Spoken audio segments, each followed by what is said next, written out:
Здраво на сите, јас сум Джейлан Велио. Во оваа епизода на Гласни идеи ќе дискутираме за една појава која што не обкружува сите, но ретко кој е свесен за тоа, односно конзумеризмот. Денес во Гласни идеи гостува Ана Тодоровска. Ќе ја представам како активист против конзумеризмот и потрошувачкото општество пред се, потоа и ти ќе кажеш зашто се залагаш. Здраво, Ана. Здраво. Мило ми е што ја прифати поканата и денес гостуваш во Гласни идеи. Морам да кажам дека се сетив на тебе да зборуваме на оваа тема поради акциите за размена што ги правиш токму тука во Дуња. Па прво би сакала да ни кажеш нешто од каде ти дојде идејата за тие акции, која е поентата на размената во ова општество каде што луѓето се фрлени на потрошување, односно купување и со еден збор кажа на конзумеризмот. Идејата за размените дојде од едно глобално движење за кое искрено не знам кога има почнато, меѓутоа дефинитивно води потекло од хипи движењето. Денеска се организираат вакви размени кои што се во многу поголем размер, се нарекуваат really free markets. И сега што значи тоа? Тоа се настани каде што луѓето доаѓаат да се ги разменат сите непотребни работи од нивното домаќинство, меѓутоа на некои размени тие се разменуваат и услуги. Значи, доколку некој има потреба од фризер, некој може бесплатно да му понуди услуга, во замена за нешто друго што на него му треба. И сега која е главната идеја? Генерално до сега размената тука во Дуња се сведува на размена на облека и на книги, со надеж дека ќе прерасне во нешто поголемо и дека ќе може еден ден да ја правиме било каде на јавни простори, каде што нели ќе стигнеме некој степен до креирање на некоја платформа каде што луѓето ќе може да се разменуваат и мебел, услуги било какви, некои нели поголеми. Се останато што може да се купи, всушност да се плати како услуга. А реално нема секој потреба да го има тоа во својот дом. Едноставно некои објекти може да ги делиме, да ги споделуваме и сите да имаме корист од тоа.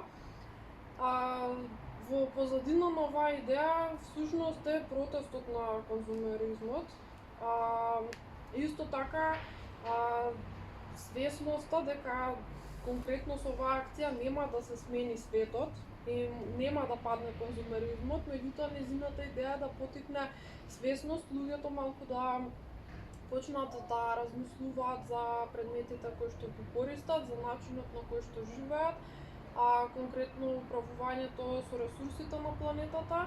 И затоа го користам тоа мото: непотребното за тебе е богатство за друг, бидејќи сме научени на тој еден ритам, нели, купи, фрли, купи ново и воопшто не се запрашуваме каде завршуваат тие продукти кои што сме ги купиле, веќе не ни се потребни, ги фрламе, завршуваат на некакви депонии, а понатаму не се запрашуваме ниту за нивниот ефект врз животната средина, ниту пак за условите во кои што тие продукти се произведени.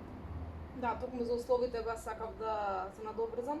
Јас имам впечаток дека луѓето во денешно време купуваат бидејќи се е поевтино, најверојатно споредба со порано, но за нешто поевтино се продава, сигурно и поевтино се произведува. И сега тука сигурно е вклучена ефтината работна сила и ретко кој од луѓето кога ќе најде некоја, да кажам, така се зовам, добро парче за ефтини пари, ќе го купи без да размисли колку работникот што го произвел тоа е експлоатиран. Тука мислам дека конзумеризмот исто така ја исклучува и меѓучовечката солидарност, да кажам. Да, точно. Добро, па за акциите во Дуња сакам уште да допрашам колку буди интерес тоа кај луѓето, дали се посетувани или се уште на некое минимално ниво. Ме радува дека има интерес, дека доаѓаат секој пат нови луѓе, меѓутоа чувствувам дека во нашето општество конкретно го има уште она табу на користење веќе користени работи или носење на облека која што е носена. Конкретно затоа што нели живееме во прилично сиромашно општество и сите сакаме да покажеме дека сме некој нешто, дека имаме, дека поседуваме, тоа го правиме преку работите кои што ги купуваме, така. Сакаме да покажеме некаков статус. Трошам, значи постојам. Така. И тоа е една од идеите на овој настан, да го разбиеме малку тоа табу и дека всушност една и од препораките за сите кои што планираат да дојдат понатаму е нели се што ќе донесат да биде во употреблива состојба. Значи облеката која што досега луѓето ја носат е во навистина добра состојба.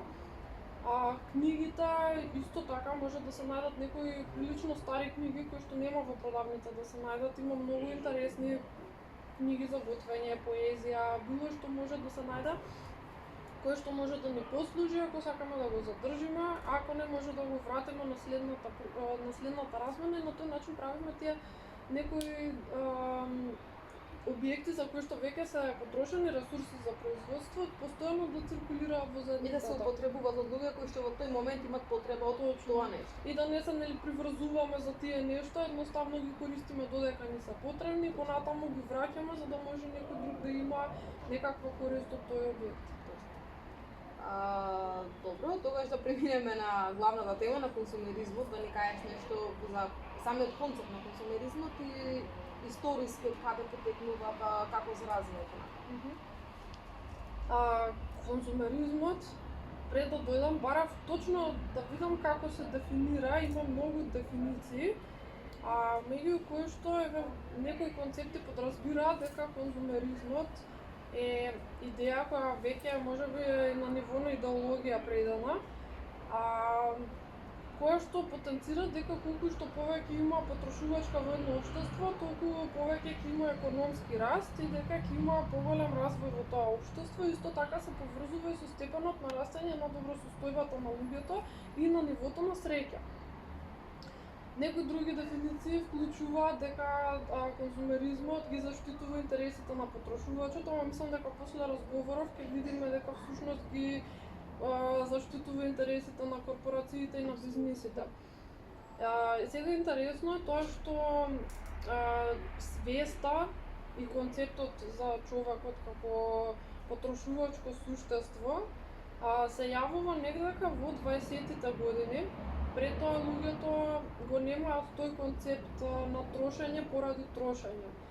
Во овој период едноставно, мислам, економската активност е поттикната да ги задоволи основните потреби за преживување.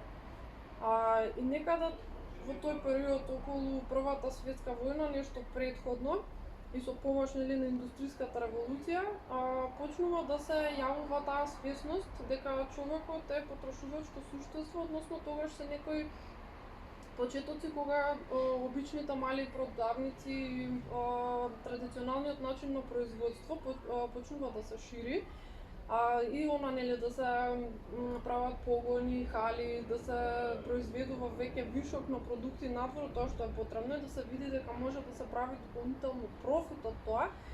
И на тој начин започнува некој таков минимален прв бран на консумеризам. И се интересно тоа што консумеризмот, исто како кај капитализмот, можеме да видиме многу бранови и исто така дека цело време се прилагодува кон како што се развива и технологијата, како што се развива и општеството, на тој начин и консумеризмот се добива некои своји форми.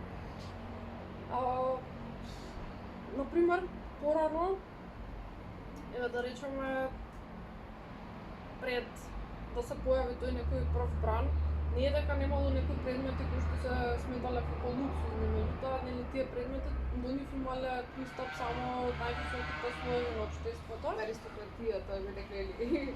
Да, Високата буржуазија. да. Меѓутоа со консумеризмот тоа почнува да се проширува буквално на сите слоеви на општеството. И денеска сите оние предмети кои што ги користиме во секојдневието некогаш се третирале како луксус.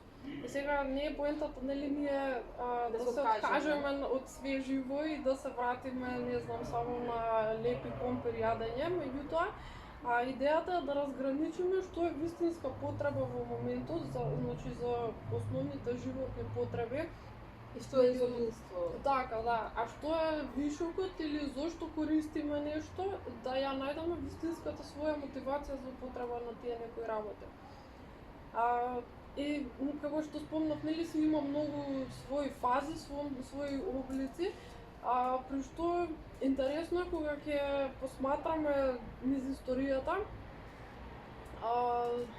на почетокот, нели, тоа се неколку луксузни работи до кои што имаат врвовите на општеството пристап, понатаму електрификацијата помага многу во развојот на конзумеризмот, затоа што тогаш постои, нели, прво радиото како медиум, се пуштаат првите реклами каде што, нели, се пропагира дека секое домаќинство треба да се снабди со најмодерните електрични уреди, со правосмукалки, телевизори, автомобили, разни Со модели. развитокот на технологијата, сакаш да кажеш дека всушност расте повеќе и потребата за потрошување. Да, некако одат заедно, меѓутоа тука има многу голема улога игра пропагандата и, нели, масовните медиуми. Да, сакам да стигнеме. Ќе стигнам до до тоа. Мислам дека клучен момент е кога се појавува телевизијата всушност, затоа што тоа е најмоćниот медиум преку кој што луѓето веќе без разлика на припадноста на класата или на нивната позиција во општеството, и без разлика дали се писмени или не писмени, веќе преку телевизијата почнува масовно да се рекламираат производи и масовно, нели, да се тера целото општество на некаква потрошувачка со цел повторно да се добие некаков статус во општеството. И друго интересно е дека од прилика, нели, после, да речеме, после Втората светска војна почнува ептен телевизијата да се користи како главно средство, додека можеби веќе до 2000-тите години тоа добива одреден степен на заситување. И кога веќе во домовите ќе се наполниме со толку многу предмети, веќе конзумеризмот зема нов облик, а тоа е некаде од 2010-та навака како конзумеризам на искуства. Некако сите дека треба што е можно појако искуство да имаат, со тоа што ќе платат за тоа, да имаат, не знам, некакви фасцинантни свадби, патувања, се и се што, нели? И тука со развојот на социјалните мрежи уште повеќе кај луѓето се поттикнува таа нека слика како треба се да изгледа, какви треба ние да бидеме, што се треба да поседуваме, повторно со истата идеја за сето тоа, значи треба вака да изгледаш за да бидеш среќен.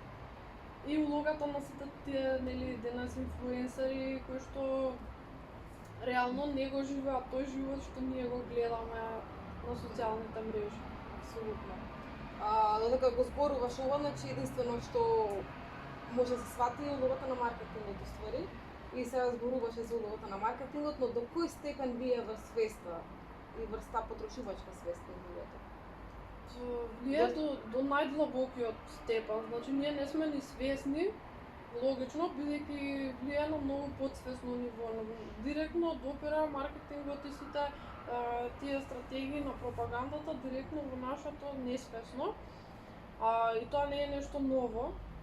Значи тука, нели, таткото на секторот односи со јавност и таткото на пропагандата е Бернайс, неговиот вујко е Фројд, и он точно ги користи сите тие откритија на Фројд и ги тоа го нарекува свој занает всушност пропагандата и креирање на јавно мислење.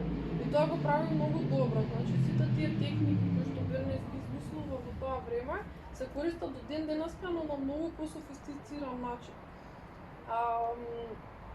Сега, зашто е толку битно тоа креирање на јавно мислење? Ние можеби имаме впечаток за самите себе си дека сме рационални суштества кои што сами ги прават своите избори секојдневно, дека ние сами одбираме што ќе слушаме, што ќе облечеме, што ќе купиме во текот на денот, но Што апсолутно не е така. да, всушност на нас влијаеле многу фактори.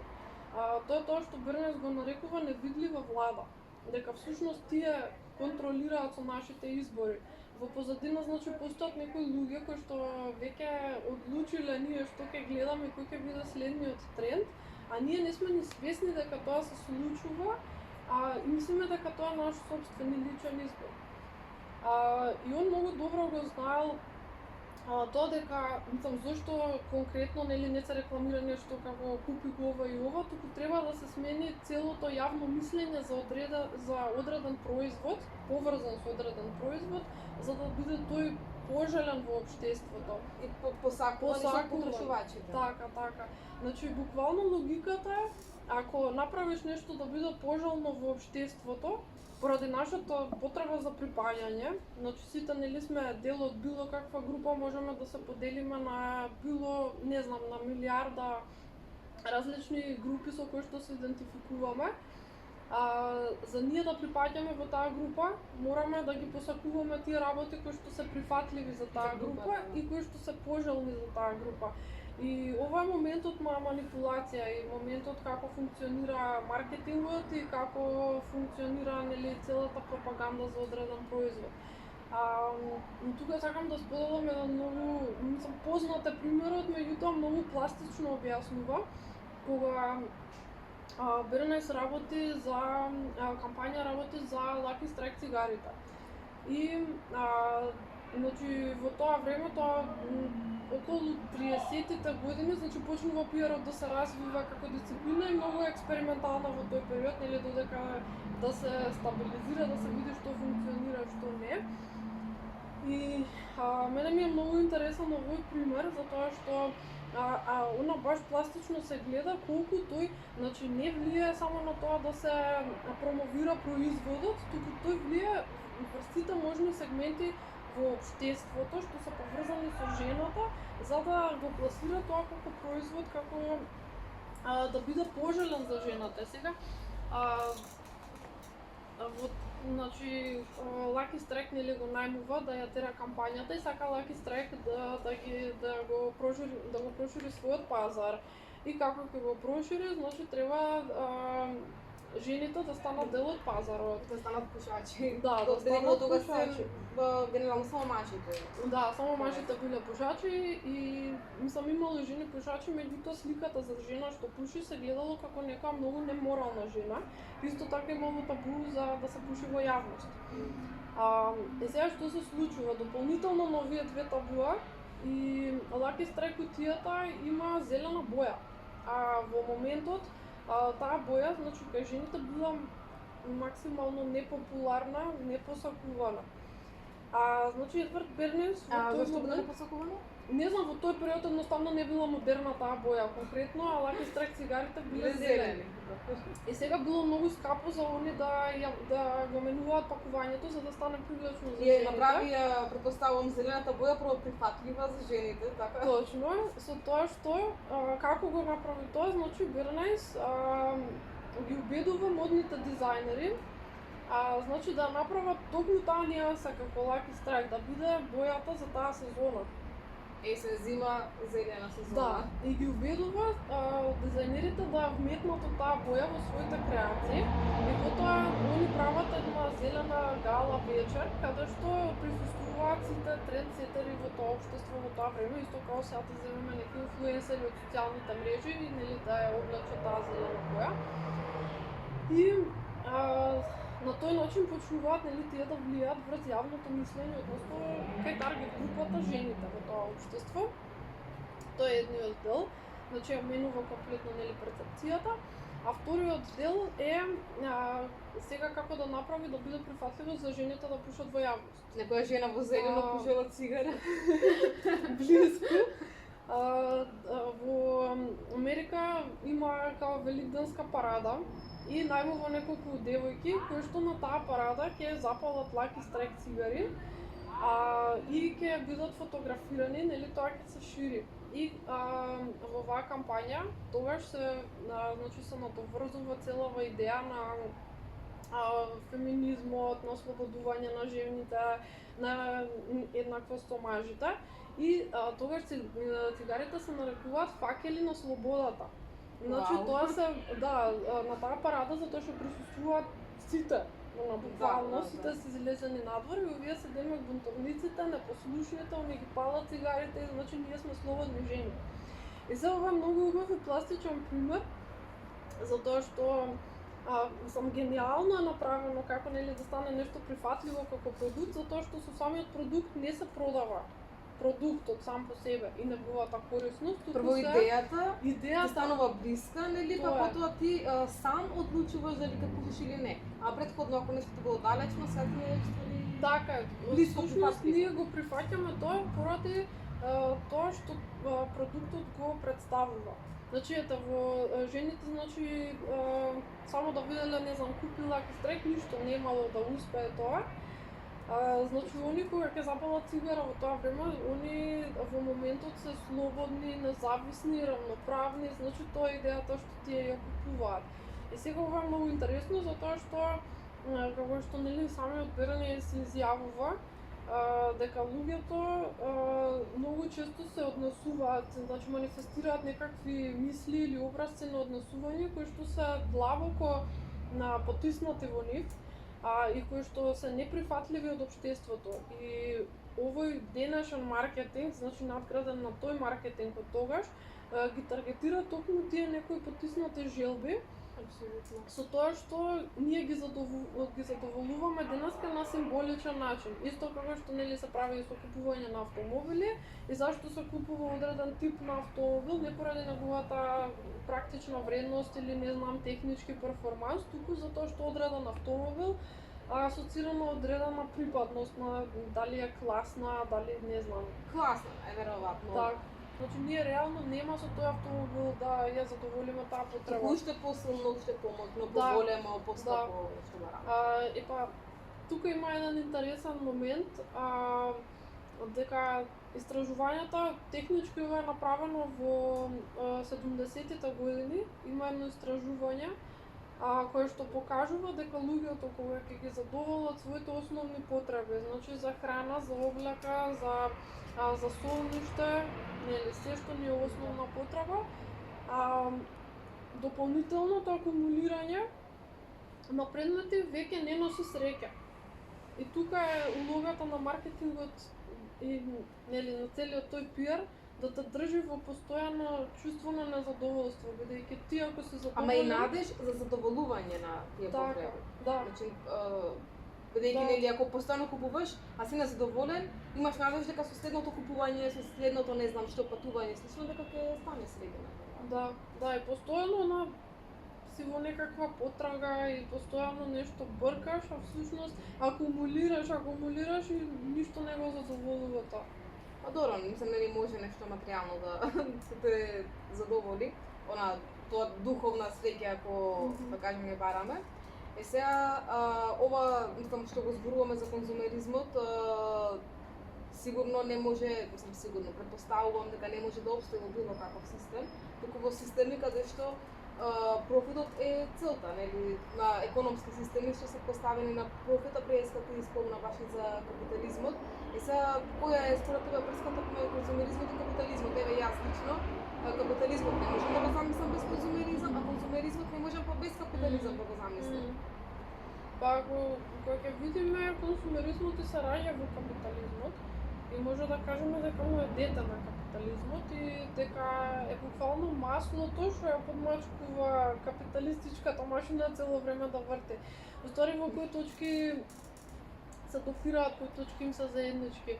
Едната точка е дека и двете се заснуваат на тој мит кој што веќе е време да се сруши за бесконечен раст, за дека ги третираат ресурсите како да се бесконечни, и тоа ги прави неодржливи, затоа што не можеме да очекуваме бесконечен раст на планета која што има ограничени ресурси. И на тој начин, ја лично сметам дека ако ова уште нели продолжи, затоа што веќе сме стигнато на не знам, на едно толку апсурдно ниво на конзумеризам, кај што веќе се давиме собственото ѓубре, еден ден капитализмот ќе се изеде сами од себе си и нас ќе не изеде со него. Мислам, до толку отидено. Друг момент е моментот на каде што се допираат нели на концептот на приватната собственост и третиот концепт е трупањето, акумулацијата, каде што ако потрошувачите акумулираат дома објекти, предмети, све и свашта, корпорациите си трупаат си акумулира цело време капитал, тој капитал си го вложуваат за акумулирање профит и тука гледаме дека профитот веќе си станува цел сам по себе. Значи веќе објектите немаат никаква врска со задоволување на некакви Па и тоа што потреби. кажа раст, пример, во овој случај раст има само за корпорациите за капиталот Да. на тие поединци или групации, да кажам. Да, тоа не е А долгорочно. економски раст дека Да. има, не знам, одредена држава или општество, тоа апсолутно не е Да. случај. И всушност и тука валја треба веќе да го редефинираме концептот на прогрес. Што значи развој на една цивилизација и што значи прогрес. Апсолутно, да. Како што спомна за ресурсите, значи јас преска ги спомнав човечките ресурси, она ефтината работна сила, Да. а исто така битни се и ресурсите на планетата Земја. Значи знаеме дека моментално сме во ек на не климатска криза, туку би рекла катастрофа веќе. Видовме летото што се случи, еден куп пожар имаше не само во државата, туку и во цел свет. Претходно гореше на Сибир, на Амазон. Значи сигурно тоа е некој логичен след на нештото што се случуваат и каква е тука улогата на консумеризмот ова, бидејќи и капитализмот сами по себе. Да, веќе достигната нека ужасна ситуација каде што веројатно треба многу брзо и радикално све да се промени во општеството. Улогата повторно ако идеме со трупање на нешто, ние веќе оно што го спомнав се давиме во сопственото ѓубре. Значи, прво се произведуваат производи, она во еден дел од конзумеризмот, значи се јавува принципот на планирана излишност. Тоа значи дека ако на времето се произведува производи со тоа дека идејата е тие да траат, денеска намерно се произведуваат производи со што е можно помал квалитет, Со помал на траење. Да, со намера тие да се расипат што е можно побрзо или да се скршат. Дури има концепт на психолошка излишност во смисла дека ти од кога ќе го купиш веќе еднаш производот или ќе му помине модата после на тој, нели мора да го замениш со нов, или едноставно веќе не мислиш на тој производ, веќе не ти ни треба. Така што страшна е оваа ситуација во која што се наоѓаме. Ова е навлезено, мислам, длабоко кај луѓето, пример, има семејства, кои што, не знам, четворица се дома имаат 4 телевизори. Значи, како ќе се скоро нема понатаму би зборувале о перспективи. Да, сега мислам можеме веќе да го видиме, ова станува центарот на нашето внимание.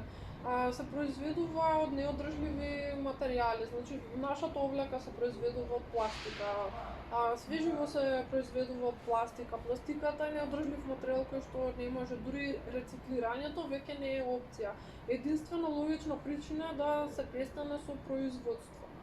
Меѓутоа тоа не одговара сега на големите бизнеси и многу интересен податок е дека само 100 компании во светот предизвикуваат 70% од стакленичките гасови. Значи, колку она се гледа дека ги знаеме имињата, ги знаеме проблемите, знаеме што може да ги реши, меѓутоа овој систем ако сакаше да ги реши до сега проблемите без проблем. Мислам дека можевме до сега да смениме многу нешто, меѓутоа Овој систем, извини, само го одржува токму таквите ликови, тоа е проблемот. Значи, не се политичарите, туку проблемот е што политичарите самите се капиталисти, всушност, во денешно време. Да, точно. Извините, прегинав. Не, тоа, значи, ги имаме, не треба допрво да размислуваме што треба, како треба, едноставно имаме алатки, веќе не сме нели во тој период на недостаток на ресурси, веќе имаме премногу од се. Веќе е, мислам, научниците го предвидува ова дека ќе се случи уште пред 20 години, ама никој не ги Моментално сме слушаше. во некое општество на изобилство, да кажам. Да. Се е достапно, ако порано било скудација. Да, дури и моментот е каде што веќе толку што сме во изобилство од работите, веќе ни сметаат и ни треба повеќе филтери за да може да ги селектираме информациите кои што ни доаѓаат. Ова е премногу преплавени сме со све. Значи ова е можеби една од последните фази кои што вриштат дека треба нешто веќе конечно да се смени или готово веќе тоне планетава. Со тоа ги мислам влијаеме и на растителните, на животинските видови и на масовна буквално сеча се. на шумите, буквално се е поврзано со се.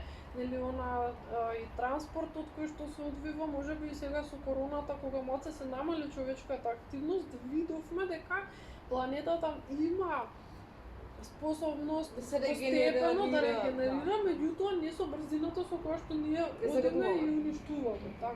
Точно. Сето, сам ова што го зборуваме е точно, но кои се перспективите, како пример и дали би почнале луѓето да пред се да размислуваат на овој проблем, бидејќи да се борат далеку според мене, затоа што гледам барем кај нас како се однесуваат на овие теми на пластика, на загадување, на кај нас се уште нема свест на своето ѓубре да го фрлиш, додека седиш во парк пример, или не знам, читам постојано статуси и ти баш имаше напишано дека паркот е преполн со Да. ѓубре. Е сега како на луѓе што се го фрлат сопственото ѓубре го остават, ќе им објасниш дека ова се случува и како тие ќе станат свесни па ќе почнат да се борат против тоа.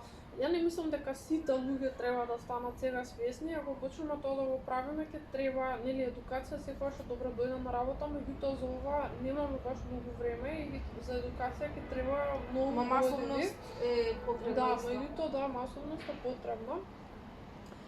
И сега, нели, од една страна имаме индивидуалната одговорност и имаме и колективната одговорност. Сега јасно ми е многу дека со овие движења денес што се случува, дека нели ако користиш платнена торба и ако не пиеш од пластични цевки, нема тоа да влијае многу, нема да го смени светот, што со тоа што го кажав пред малку дека само 100 компании се одговорни за 70% од емисиите, значи очигледно е дека мора да почне да се прекине процесот од таму, бидејќи ако ние само го менуваме и сме креативни во нашето конзумеристичко однесување, проблемот продолжува да постои и испаѓа дека само фрламе чаша вода на пожар огромен. Ништо. Мислам, не е за подценување и тоа. Меѓутоа интересно е дека сега знаеш на капитализмот се промовира и некој зелен капитализам или нели етички конзумеризам, што реално не е возможен во овие услови. Не е. Тоа ќе продолжи. Пројде фазата на Точно. етички. И многу е интересно што во последните години кога стана овие теми нели веќе во јавноста ептен се проширија, многу е интересно дека самите компании префрлаат одговорноста на индивидуата. Демек ти треба да избереш подобро, ти треба Ма секогаш е така, капитализмот е базиран на индивидуална одговорност. така. И тоа е многу интересно што ја префрлаат буквално одговорноста, пошто нели така им одговара, а не преземаат одговорност за себе. И тука гледам логичност во тоа само да се врши притисок, да се сменат и локалните политики, и глобалните политики, да се врши притисок на сите власти, да се врши притисок на сите корпорации. Веројатно само ова ќе биде многу тешка борба затоа што се огромни профити во прашање и никој не би сакал туку така да се го даде профитот, меѓутоа ме радува и дека колку нели се заострува кризата, сакале или не, толку повеќе луѓе стануваат свесни за тоа што тој ми е засегнува удобноста во која што се наоѓа, бидејќи реално живеејќи во тој еден мит дека све е неограничено во продавница, кога отидеме ќе најдеме се што сакаме во било кое време, почнува малку да се руши. Кога ќе видиме сите оние страшни снимки и веќе еве почнуваме да осеќаме последици од климатски промени, мислам дека сакале или не, еден ден сите ќе се соочиме со таа нека слика. На оскудација. Да. А сега друго нешто, да, едукација дефинитивно е потребна, а меѓутоа луѓето кои што веќе се свесни, мислам дека најправилното и најмоćното нешто што може да се направи само колективно да действува, бидејќи секој посебно нема толку голема моќ колку сите колективно да се соберат, да се здружат и да го вршат овој притисок што го кажав. Ова дури треба да биде некој, да кажам, движење во светски рамки, интернационално, бидејќи со овој проблем се соочуваме во целата земја. Не Точно. може изолирано ние тука да, пример, не знам, се бориме, протестираме или било што, некаде на друго место во светот. Нели почнаја средношколците за загадениот Да. воздух пред се беше со движењето Fridays. Да. Јас како такво некое движење го замислувам. Да, тоа е глобално движење. Да. Точно, точно. Така, само што треба малку, нели, да се вклучат и сите генерации, малку поголем вистински притисок да се прави за да се менјаат тие политики понатаму. Значи викаш едукација и акција во исто време. Едукација и акција паралелно да мора да одат и исто така мора радикално да ги смениме, да го смениме животот во заедниците и како се организирани нашите заедници. И на самите нас, бидејќи многу луѓе, значи сигурно и ние, нели, сега не сме целосно извлечени од пиарот на Да. конзумеристичкото општество, сигурно и ние некои такви моменти имаме во секојдневието. И барем секој од нас најмалку што може да направи е да застане и да размисли што во текот на денот прави, дали тоа може да го класифицира во дел од конзумеризмот и барем тоа што кажа за индивидуална одговорност, тоа може секој од нас да го направи. Точно, Мислам, нормално, заедно со глобалното действување. точно, да. Меѓутоа, нели, да, треба и да имаме некоја визија, ако не ова, што понатаму, нели, како треба. И сега тоа ќе ја повлече, ја засегнува и тоа како нашата удобност во ситуацијата до која што сега живеевме.